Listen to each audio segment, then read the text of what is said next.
जो रोगन ने सिर्फ पॉडकास्ट से 200 मिलियन से भी ज्यादा अर्न कर लिए, जबकि टिम फेरिस अपने एक पॉडकास्ट से 80 लाख से भी ज्यादा कमाता है। और वहीं रणवीर अलाहाबादिया एंड राज शमानी महीने की पॉडकास्ट से करोड़ से भी ज्यादा कमाते हैं। एंड आई नो आपको भी इसलिए पॉडकास्टिंग स्टार्ट करनी है, क्योंकि पॉडकास्ट एक ऐसा फॉर्म ऑफ कंटेंट है जो कि आज से 10 साल बाद भी चलता रहेगा। और राइट नाउ इसकी ऑडियंस से बढ़ी रही है, कम नहीं हो रही है। लेकिन खुद का पॉडकास्टिंग चैनल कैसे स्टार्ट करे? पॉडकास्ट दिखने में जितना इजी होता है, उसे क्रिएट करना एक्चुअल में उतना ही मुश्किल होता है, क्योंकि आपको यहाँ पे सिर्फ टेक्निकल स्किल्स नहीं चाहिए होती है, बल्कि एज अ ह्यूमन आपको कन्वर्सेशन स्किल्स भी आनी चाहिए। एंड नॉट टू मेंशन बड़े बड़े सेलिब्रिटीज को बुलाने के सीक्रेट्स भी चाहिए। तो आज की वीडियो में मैं आप लोगों को पॉडकास्ट चैनल कैसे स्टार्ट करे, कैसे कैसे इक्विपमेंट्स ले, कैसे स्टूडियो को सेट करे एंड कैसे हाई प्रोफाइल गेस्ट को बुलाए, ये सब बताने वाला हूँ। एंड बिलीव मी, वीडियो बहुत ही ज्यादा वैल्यूएबल होने वाली है, क्योंकि पॉडकास्टिंग चैनल में जितनी साइकोलॉजी इन्वॉल्व होती है, आपको उसका कोई आइडिया नहीं है। तो बिना टाइम पास किए स्टार्ट करते हैं सबसे बेसिक से, पॉडकास्टिंग अर्निंग। अब इससे पहले कि मैं आप लोगों को बताऊं कि कैसे आप लोग पॉडकास्ट स्टार्ट कर सकते हैं, पहले ये जान लो कि पॉडकास्टिंग में कितना पैसा है एंड कैसे लोग पॉडकास्ट के थ्रू अर्न करते हैं, वरना मुझे पता है आप लोग वीडियो को एंड तक देखोगे ही नहीं। खैर, मजाक से हटके,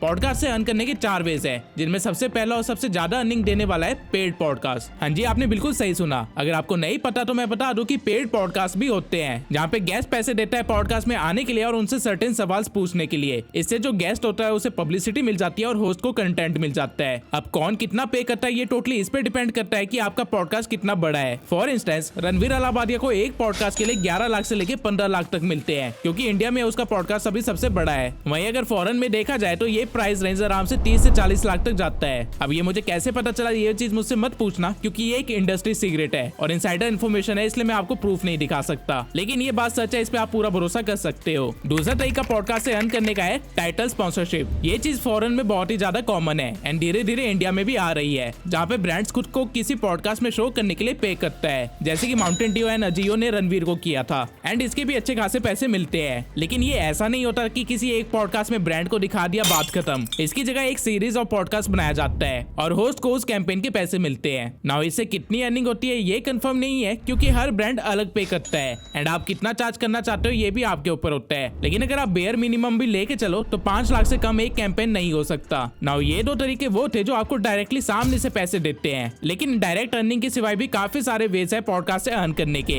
एंड ये चीज टोटली इस पे डिपेंड करती है कि आप कैसे चीजों को समझते हो और एग्जीक्यूट करते हो। इसलिए third way of earning from podcasting is growing your current business. अगर आपके पास ऑलरेडी कोई बिजनेस है और उसके बाद आप पॉडकास्टर बन रहे हो, तो आप पॉडकास्टिंग करके अपने मेन बिजनेस को भी ग्रो कर सकते हो। ठीक जिस तरह निकित कामत ने जिरोदा के लिए किया एंड रवीन ने मॉन्की के लिए किया, जो कि उन्हीं का एक बिजनेस है। एंड स्टीवन बार्लेट ने फ्लाइट स्टोरी के लिए किया, जो कि उनकी एक मार्केटिंग फर्म है। इवन टिम फेरिस ने भी अपनी बुक्स की काफी ज्यादा सेल्स बढ़ाई पॉडकास्टिंग के थ्रू। इंटेलिजेंट लोग पॉडकास्टिंग को अपने मेन बिजनेस के लिए एक डिस्ट्रीब्यूशन चैनल बना रहे हैं और अपनी अर्निंग को दुगना कर रहे हैं उसके थ्रू। इसके बाद आता है अर्निंग का फोर्थ मेथड, जो कि है कंटेंट क्रिएशन। एक पॉडकास्ट से आप 4 सोशल मीडिया हैंडल्स के लिए कंटेंट बना सकते हो, और वो भी 20 शॉर्ट्स और 5 लॉन्ग वीडियोस। और जब इन 4-5 सोशल मीडिया हैंडल से अर्निंग आएगी, तो वो आपके पूरे प्रोडक्शन कॉस्ट को कवर कर लेगी, इंक्लूडिंग योर टीम मेंबर्स की सैलरी। एंड उसके बाद भी आपकी जेब में काफी पैसे बच जाएंगे, क्योंकि सोशल मीडिया हैंडल्स पे स्पॉन्सरशिप आएगी, जो कि मोटा पे करती है। ये चीज एग्जैक्टली कैसे काम करती है ये मैं वीडियो में आगे बताऊंगा, लेकिन अभी के लिए ये लेके चलो कि एक पॉडकास्ट एक्चुअल में कंटेंट लाइब्रेरी है, जहाँ से आप जितना मर्जी उतना कंटेंट निकाल सकते हो। नाउ आई होप आपको ये सब देख के समझ आ गया होगा कि क्यों इतने सारे लोग इतनी जल्दी पॉडकास्ट पे शिफ्ट हो रहे हैं। रीजन सिंपल है, क्योंकि ये करोड़ों का बिजनेस है एंड पॉडकास्ट से जो नेटवर्क बनता है और वहां से जो अर्निंग अपॉर्चुनिटीज आती है, उसको तो मैंने यहाँ पे डिस्कस भी नहीं किया, क्योंकि उसकी कोई लिमिट ही नहीं है। अब अगर आप मोटिवेट हो ही गए हो, तो ये भी देख लेते हैं कि कैसे पॉडकास्ट स्टार्ट किया जाता है। अगर आप वीडियो को एंड तक देखते हो तो आज आपको काफी सारे इंडस्ट्री सीक्रेट्स पता चलेंगे। तो पॉडकास्ट को स्टार्ट करने के लिए जो सबसे पहला स्टेप होता है वो है selecting the niche and type.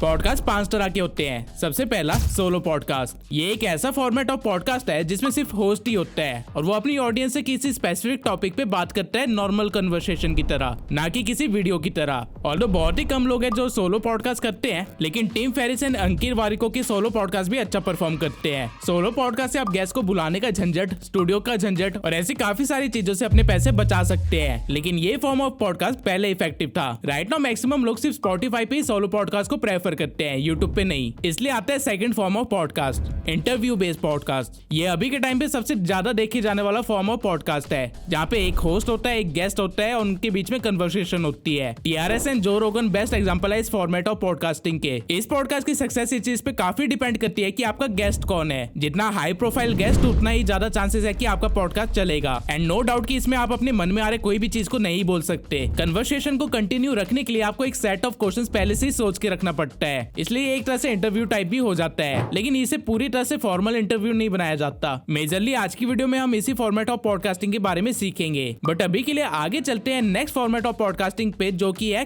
को होस्टेड पॉडकास्ट। अब नॉर्मली पॉडकास्ट जो आप लोग देखते हो उसमें ये होता है कि एक गेस्ट होता है, एक होस्ट होता है और उनके बीच में बात चलती है। लेकिन कई बार होस्ट के साथ उसका एक को होस्ट भी होता है और इसी फॉर्मेट को को होस्टेड पॉडकास्ट बोलते हैं। को होस्ट नॉर्मली इसलिए रखे जाते हैं क्योंकि एक बंदा ना तो हर टाइम अवेलेबल हो सकता है और ना ही हर सेकंड कन्वर्सेशन को आगे बढ़ा सकता है। तो को होस्ट आपकी इस चीज में मदद कर देता है। इसके बाद आता है अगला फॉर्म ऑफ पॉडकास्ट, जो कि है पैनल डिस्कशन पॉडकास्ट। ये फॉर्मेट टोटली अपोजिट है को होस्टेड पॉडकास्ट के।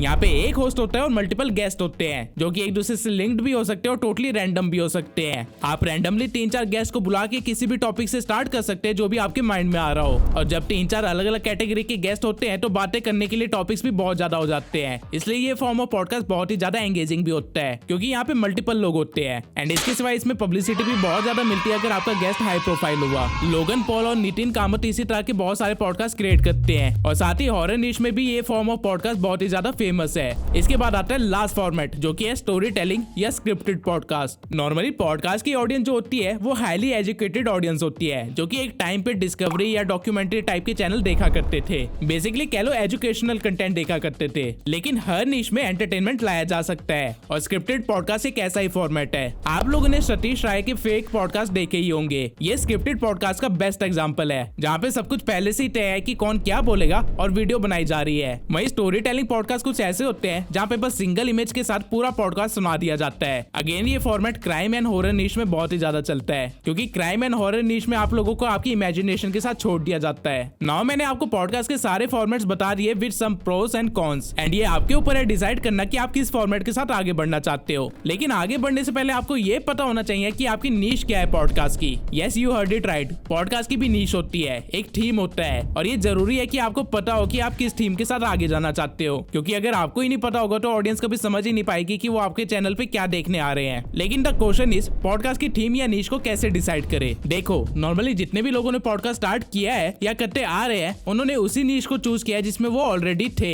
पॉडकास्ट एक्चुअली में बस एक फॉर्म ऑफ कन्वर्सेशन है जो कि आप लोगों के साथ शेयर करते हो थोड़े रॉ फॉर्मेट में। और इंसान सबसे अच्छी कन्वर्सेशन किस टॉपिक पे कर सकता है? सिर्फ उसी टॉपिक पे जिसमें उसका इंटरेस्ट हो या जो उसने अपनी लाइफ में एक्सपीरियंस किया हो। नहीं समझ आ रहा तो मैं इसको थोड़ा इजी वे में एक्सप्लेन कर देता हूँ। राज शमानी ने यंग एज से सिर्फ एंटरप्रेन्योरशिप एंड मनी को स्टडी किया है और उसका एक्सपीरियंस भी इसी चीज में है। And this is the reason उनके पॉडकास्ट ज्यादातर स्टार्टअप या बिजनेस ओरिएंटेड ही होते हैं। डजंट मैटर कि गेस्ट कौन है। वहीं रणवीर अलाबादिया की जर्नी बहुत ही बड़ी है, जिसमें उन्होंने कॉलेज स्टूडेंट होने से लेके स्टार्टअप फाउंडर होने तक एंड स्पिरिचुअलिटी से लेके सेल्फ डिस्कवरी तक सब एक्सपीरियंस किया है, including interest in conspiracy theories also. इसलिए आपको उनके पॉडकास्ट में सारे क्वेश्चन इन्हीं चीजों से रिलेटेड मिलेंगे। वहीं जो रोगन एक अनफिल्टर्ड बंदा है और उसके पास एक फर्स्ट मूवर एडवांटेज था, इसलिए उनके पॉडकास्ट पे कोई भी आके सरकार को इल्यूमिनाटी बोल सकता है, कोई बड़ी बात नहीं है, क्योंकि वही उनकी नीश है, वही उनकी थीम भी है। आपने अपने पर्सनल लाइफ में क्या देखा है, क्या एक्सपीरियंस किया है, अगर वही आपकी नीश हुई तो ही आप लॉन्ग टर्म में सस्टेन कर पाओगे। आपने अपने पर्सनल लाइफ में क्या देखा है, क्या एक्सपीरियंस किया, अगर उसी चीज को अपनी नीश में कन्वर्ट कर दो तो ही आप लॉन्ग टर्म में सस्टेन कर पाओगे। अदरवाइज अगर आप नॉर्मल यूट्यूब चैनल की तरह पॉडकास्ट की भी एक नीश डिसाइड करके सोचोगे कि रिसर्च करके बना लिया करेंगे पॉडकास्ट ही तो है, क्या दिक्कत है, तो मैं बता दूं कि 1-2 साल तो सरवाइव कर जाओगे, लेकिन उसके बाद कंफर्म फेल होगे। और वो 1-2 साल भी तब सरवाइव करोगे जब आपका दिमाग बहुत ही ज्यादा तेज हो, बहुत ही ज्यादा एक्सपीरियंस वाले बंदे हो आप। अदरवाइज 10 पॉडकास्ट के बाद ही आपका गेम खत्म हो जाएगा। जब मैं पॉडकास्टिंग सीख रहा था तब मुझे रियलाइज हुआ कि ये एक ऐसी चीज है जिसमें इंसान खुद को दुनिया के सामने दिखाता है, खुद की मेंटेलिटी, खुद का इंटेलिजेंस और खुद का बिहेवियर, एवरीथिंग। अगर लोकल लैंग्वेज में कहूँ तो ये समझ लो कि पॉडकास्ट कर रहे हो तो इसका मतलब ये है कि आप दुनिया के सामने खुद को नंगा कर कर रहे हो। और अगर ऑडियंस को पता चला कि भाई ये तो नकली खाल पहन के घूम रहा है, तो उसी दिन आपका करियर खत्म हो जाएगा। इसलिए मेरी आप लोगों से एक रिक्वेस्ट है, पॉडकास्ट स्टार्ट करने से पहले आप खुद को थोड़ा सा एनालाइज करो, खुद को देखो कि आपका माइंडसेट क्या है, आपकी फिलॉसफीज क्या है, खुद को पहले अच्छे से जानो, तभी पॉडकास्ट कर पाओगे लॉन्ग रन में। And it is not necessary कि आपको अच्छा ही दिखना है या प्रोफेशनली दिखना है, ये चीज की कोई जरूरत नहीं है। अगर आप खुद को एनालाइज करते हो और आपको ये रियलाइज होता है कि यार मैं तो बस बकचोद इंसान हूँ, इसके अलावा मैं कुछ नहीं कर सकता, तो मेक इट योर थीम। इसमें कोई बुराई नहीं है, गेस्ट को बुलाओ और उनके साथ बकचोदी करो। At the end of the day हम सब ह्यूमन है, सबने सेम एक्सपीरियंसेस फील किए हैं। आपको इस प्रोसेस में आसानी हो, इसलिए आप लोगों के साथ में सभी फेमस पॉडकास्ट के थीम शेयर कर देता हूँ विद एक्सप्लेनेशन, ताकि आप अपनी थीम को चूज कर पाओ। रणवीर के पॉडकास्ट की थीम है ग्लोबलाइजिंग द कल्चर इन देसी वे। रणवीर फॉरेनर्स को इंडियन कल्चर सिखाना चाहता है, इसलिए इंग्लिश पॉडकास्ट रन करता है। और साथ ही Ranveer celebrities and normal audience के बीच की लाइन को कम करना चाहता है, इसलिए सेलिब्रिटी से भी नॉर्मल डूड के वे में बात करता है। उसकी फिलॉसफी है कि spirituality and same experience share करके ये चीजें अचीव की जा सकती है, इसलिए उनके मैक्सिमम क्वेश्चंस भी इसी टॉपिक से ओरिएंटेड होते हैं। वहीं अगर आप प्रखर के प्रवचन की थीम देखो तो वो है mindset, Indian masculinity and rawness. इसलिए वो कभी भी पॉडकास्ट को फॉर्मल वे में स्टार्ट नहीं करते हैं, ताकि सब कुछ रॉ लगे एंड उनको अपने ओपिनियन किसी भी टॉपिक पे शेयर करने में कोई डर नहीं लगता, शोइंग कि वो अपनी फिलॉसफी में बिलीव करते हैं। एंड प्रखर हमेशा अपने गेस्ट से ऐसी चीजें पूछते हैं जिससे उनके गेस्ट का माइंडसेट लोगों के सामने आ सके। फॉर एग्जांपल, जब प्रखर ने आरुष एंड लैला के साथ पॉडकास्ट किया तो ही मेड श्योर कि आरुष एंड लैला अपने इंसिडेंट शेयर करे, ताकि लोगों को पता चल सके कि वो दोनों बिहाइंड द कैमरा कैसे हैं। सिंपल वर्ड्स में कहूं तो प्रखर अपने गेस्ट की unfilter side in terms of mindset, philosophy, behaviour सब कुछ सामने लाना चाहता है। इसलिए नहीं क्योंकि इस चीज से उनको व्यूज मिलेंगे, बल्कि इसलिए क्योंकि वो इसी चीज में अच्छे हैं, घुल मिलकर सच्चाई सामने लाना। वहीं अगर राजमानी को देखा जाए तो उनकी थीम थोड़ी सी सीरियस है, क्योंकि वो एक ऐसे यूथ को टारगेट कर रहे हैं जो कि हसल कल्चर में फंसे हुए हैं या गाइडेंस ढूंढ रहे हैं। अब वो ये इसलिए कर रहे हैं क्योंकि एक टाइम पे वो खुद ही इसी चीज में फंसे हुए थे, उन्होंने खुद ही स्टेज को देखा और इससे बाहर निकले हैं। बेसिकली वो चीज शेयर कर रहे हैं जो उन्होंने एक्सपीरियंस कर रखी है अपनी पुरानी जिंदगी में। इसलिए अगर आप उनके कभी क्वेश्चंस पे ध्यान दोगे तो वो ऐसे क्वेश्चन पूछते हैं जो कि एक 17 से 22 साल का लड़का पूछेगा, वरना वो खुद एक 50 करोड़ की कंपनी के मालिक है, फैमिली बैकग्राउंड भी अच्छा खासा है और काफी स्ट्रॉन्ग है। उनको वो सारी चीजें पहले से पता होती है जो वो पूछते हैं, but he still ask the question for the audience. Same way में अगर आप भारतीय टीवी को देखोगे तो उनके पॉडकास्ट की थीम है पेरेंटहुड एंड ह्यूमर सेंट्रिक, क्योंकि उन्होंने अपनी पूरी लाइफ ह्यूमर में निकाली है। एंड रिसेंटली अभी वो पेरेंट्स भी बने हैं, तो they are sharing what they are experiencing. ठीक इसी तरह आप हर एक पॉडकास्टर जिनको भी आप सुनते हो उनको हल्का सा एनालाइज कीजिए, आपको पता चलेगा कि वो वही शेयर कर रहे हैं जो उन्होंने पहले एक्सपीरियंस कर रखा है। वो आपके सामने बैठ के सिर्फ बातें नहीं फेंक रहे हैं, आपको अपनी चीजों से रिलेट करवा रहे हैं, क्योंकि अगर आप लोग चीजों से रिलेट नहीं कर पाते तो 1-2 घंटे बैठ के पॉडकास्ट ना देखते। अभी के टाइम में तो ऑडियंस रिटेंशन ऑलरेडी इतनी कम है कि 10 मिनट की वीडियो भी लंबी लगती है, लेकिन स्टिल आप लोग 1-2 घंटे के पॉडकास्ट देख लेते हो। इसके पीछे का रीजन ही यही है। अब आई होप ये चीज आपको आपकी नीश एंड थीम को डिसाइड करने में हेल्प करेगी। आई विल सजेस्ट कि आप खुद को थोड़ा सा टाइम दीजिए इस चीज के लिए, और अगर आप लोग तब भी कुछ ना सोच पाए तो एक जेनरिक फॉर्म से स्टार्ट कीजिए, आपको टाइम के साथ पता चलता रहेगा कि आपको किस चीज में मजा आ रहा है। Now coming to the next step, studio setup. Studio आप लोग जितना सोचते हो उससे काफी ज्यादा कॉम्प्लेक्स एंड इंटरेस्टिंग टॉपिक है। स्टूडियो सेटअप का मतलब सिर्फ सही इक्विपमेंट्स लेना नहीं होता, बल्कि आपके स्टूडियो को देख के लोगों के दिमाग में क्या चल रहा है, क्या कन्वे हो रहा है, वो होता है असली स्टूडियो सेटअप का मतलब। मेरी बात को समझने के लिए एक एक्सरसाइज करते हैं। ये बताओ किस पॉडकास्टर का स्टूडियो है? चल गया पता? चलो फिर ये बता दो किसका है। ये भी आसान था, तो ये बता दो किसका है। होस्ट के ना होते हुए भी आपको पता है कि कौन सा स्टूडियो किसका है। रीजन ये नहीं है कि आपने उस होस्ट के बहुत सारे पॉडकास्ट देखे हैं, रीजन ये है कि उस स्टूडियो ने आपके सबकॉन्शियस माइंड पे ऐसा इफेक्ट डाला है जिसके बारे में आपको खुद को भी नहीं पता। फॉर एग्जाम्पल, अगर मैं इन सभी होस्ट को एक दूसरे के स्टूडियो में भेज दूं, आपका दिमाग प्रोसेस ही नहीं कर पाएगा शो में क्या होने वाला है। द रीजन इज स्टूडियो से वाइब जुड़ी होती है जो कि सबकॉन्शियस माइंड को इफेक्ट करती है। स्टूडियो के अंदर बहुत सारे सब टॉपिक्स है, जैसे कि equipments, interior designing and angles. तो एक एक करके सभी के ऊपर बात करते हैं। सबसे पहला है इक्विपमेंट्स। एक पॉडकास्टिंग स्टूडियो में आपको सबसे पहले 2 पॉडकास्टिंग माइक्स चाहिए। नॉर्मली जो हर पॉडकास्टर यूज करते हैं वो माइक है श्यूरे SM7B माइक, जो कि एक डायनामिक माइक है, हल्की आवाज को भी अच्छे से पकड़ता है। इसके बाद आपको 2 स्पॉटलाइट चाहिए जो कि आपके गेस्ट एंड आपके चेहरे पे ग्लो रखेगा। उसके बाद आपको कुछ एक्शन लाइट चाहिए होंगी जो कि आपके बैकग्राउंड को थोड़ा सा एस्थेटिक बनाएगा एंड लाइटनिंग का भी काम कर देगा। इस सबके सिवाय पॉडकास्ट मेनली ऑडियो की वजह से चलता है, इसलिए आपकी ऑडियो अच्छे से रिकॉर्ड हो उसके लिए आपको एक ऑडियो इंटरफेस भी रखना पड़ेगा। नॉट टू मेंशन 2 अच्छे चेयर्स एंड 3 कैमरास पास भी। ये बेसिक इक्विपमेंट्स है जो लगभग हर पॉडकास्टर यूज करता है। अगर आप इन सबका खर्चा लेने बैठोगे तो आराम से 10 लाख के ऊपर ही जाएगा, लेकिन आई नो आप सब इतना खर्चा नहीं कर सकते।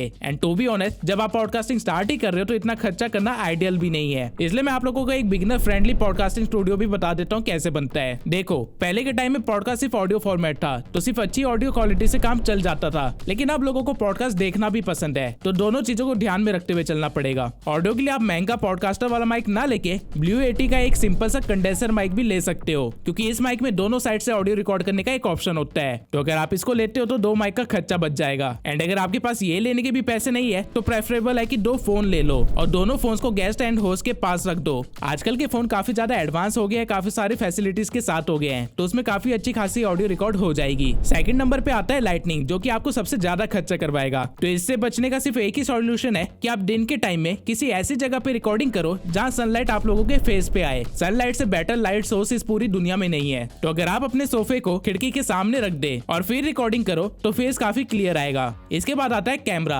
अगेन अब काफी सारे फोन्स 4K क्वालिटी देना स्टार्ट कर चुके हैं, तो आप सिर्फ 3 फोन्स को यूज करके अपना पॉडकास्ट रिकॉर्ड कर सकते हैं। ये सबसे सस्ता जुगाड़ है पॉडकास्ट स्टार्ट करने के लिए। इसमें मुश्किल से आपका 1 लाख का खर्चा भी नहीं होगा। अब आपको एडवांस लेवल के इक्विपमेंट से स्टार्ट करना है या बिगिनर लेवल से, ये आपके ऊपर है। लेकिन एक एडवाइस है, दोनों ही केसेस में बजाय कि आप सब कुछ एक साथ पेमेंट करके ले आओ, मैं प्रेफर करूंगा कि आप इन चीजों को रेंट पे लेके आओ। इससे आपका काम भी निकल जाएगा और खर्चा भी कम होगा, और साथ में आपको पता भी चल जाएगा कौन सा इक्विपमेंट आपके रूम में कैसा वर्क कर रहा है। हर एक सिटी में कोई ना कोई शॉप जरूर होती है जो रेंट पे ये चीजें प्रोवाइड कर देती है, और अगर आपके आसपास कोई ऐसी शॉप नहीं है तो अब तो काफी सारे एप्स भी आगे जो ऐसी चीजें प्रोवाइड कर देते हैं रेंट पे। इवन अगर आप सिटी साइड रहते हैं तो आपको कहीं ना कहीं पॉडकास्टिंग स्टूडियो भी मिल जाएगा रेंट पे, जहाँ पे सब कुछ पहले से लगा होगा, आपको इक्विपमेंट पे खर्च ही नहीं करना पड़ेगा। तो मैं सजेस्ट करूंगा कि अपने आसपास थोड़ा सा ढूंढो, एक दूसरे से जरा पूछो, कहीं ना कहीं पे रेंट पे चीजें मिल ही जाती है। नाउ ये तो थे इक्विपमेंट्स। अब देख लेते हैं कि इनकी प्लेसमेंट कैसे करनी है एक परफेक्ट वीडियो बनाने के लिए। सबसे पहले आप लोगों को कैमरा सेट करना है कुछ इस वे में कि एक कैमरा का पूरा फोकस आपके होस्ट पे हो, एक कैमरे का पूरा फोकस आपके गेस्ट पे हो, और एक कैमरा ऐसी जगह पे हो जहाँ से एक वाइड एंगल शूट हो रहा हो जिसमें होस्ट और गेस्ट दोनों दिख रहे हो विद बैकग्राउंड। इस वे में आपको अपने पॉडकास्ट के लिए 3 एंगल्स मिल जाएंगे, जिसको आप एडिटिंग के टाइम यूज कर सकते हो पॉडकास्ट को विजुअली एंगेजिंग बनाने के लिए, क्योंकि लोगों को क्रिएटर एंड गेस्ट के एक्सप्रेशन देखना पसंद है। भले ही उनको ये बात खुद को रियलाइज ना हो, लेकिन ये सच है। नाउ कैमरा के बाद अगर आप लोगों के पास पॉडकास्ट माइक है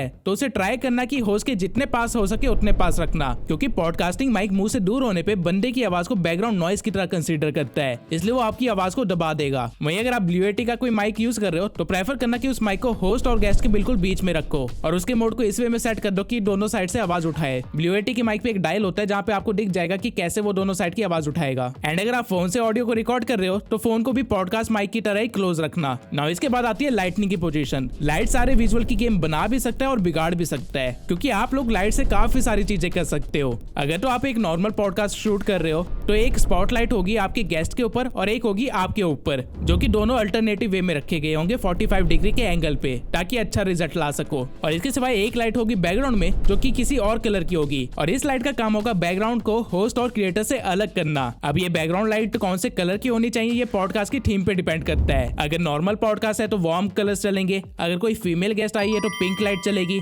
लेकिन अगर कोई हॉरर पॉडकास्ट है तो रेड लाइट लगानी पड़ेगी। ये चीज आपको खुद देखनी पड़ेगी हर पॉडकास्ट के अकॉर्डिंग। बेसिकली आप ये समझ लो कि जो बैकग्राउंड लाइट होती है वो मूड सेट करने का काम करती है, और साथ ही बैकग्राउंड और क्रिएटर के बीच में एक डिफरेंस लाने का काम करती है। और बैकग्राउंड लाइट बहुत ही जरूरी है, इसे आप एलिमिनेट नहीं कर सकते, क्योंकि सोचिए अगर आपका बैकग्राउंड रेड कलर का है और आपका गेस्ट भी रेड कलर का कुछ पहन के आ गया तो वो बैकग्राउंड के साथ ब्लेंड करने लग जाएगा। अब इस मोमेंट पे आप अपने गेस्ट को तो ये नहीं बोल सकते कि कपड़े चेंज करके आओ। तो यहाँ पे जो चीज आपको बचाएगी वो आपकी बैकग्राउंड लाइट ही होगी, जिसके कलर को आप इस वे में सेट कर सकते हो कि रेड कलर अलग से दिखे। इन 3 लाइट्स के अलावा आपको कुछ एक्शन लाइट्स भी चाहिए होगी, जो कि मैं इंटीरियर डिजाइनिंग वाले पार्ट में बताऊंगा। आई नो आप में से काफी सारे लोग सोच रहे होंगे कि इंटीरियर डिजाइनिंग को घुसा के मैं चीजों को फालतू में कॉम्प्लेक्स कर रहा हूँ, लेकिन ऐसा नहीं है। आप लोगों को आइडिया भी नहीं है कि ब्रेन को किसी चीज से ट्रिक करना कितना आसान है। अगर मैं आप लोगों को स्क्रीन पे 30 सेकंड के लिए सिर्फ ये येलो कलर दिखाऊं तो आप लोगों को ऑटोमेटिकली भूख लगने लगेगी। वहीं अगर मैं 30 सेकंड तक लगातार आपको रेड कलर दिखाऊं तो भले ही आप घर में बेड पे क्यों ना सो रहे हो, लेकिन मन भारी होने लगेगा, एंशियस फील होने लगेगा। सेम वे में आपकी नजरें हर एक चीज जो वो देखती है उसके अकॉर्डिंग आपके माइंड को इन्फ्लुएंस करती है। कभी सोचा है कि कैसे आप लोग बिना थके 1-2 घंटे पॉडकास्ट देख लेते हो? रीजन ये है कि पॉडकास्टिंग स्टूडियोज को बनाया ही ऐसे जाता है जिसकी वजह से आपको पॉडकास्ट देखने का मन करता है। फॉर एग्जाम्पल, रणवीर के स्टूडियो का मेन कलर ब्लू है और ब्लू कलर माइंड को काम करता है, इसलिए आप पेशेंटली रणवीर के पॉडकास्ट देखते हो। वहीं प्रखर के प्रवचन में अब cream and green colour dominate करते हैं, शोइंग एलिगेंस एंड ग्रोथ। राज शमानी का पॉडकास्ट ग्रे कलर यूज करता है,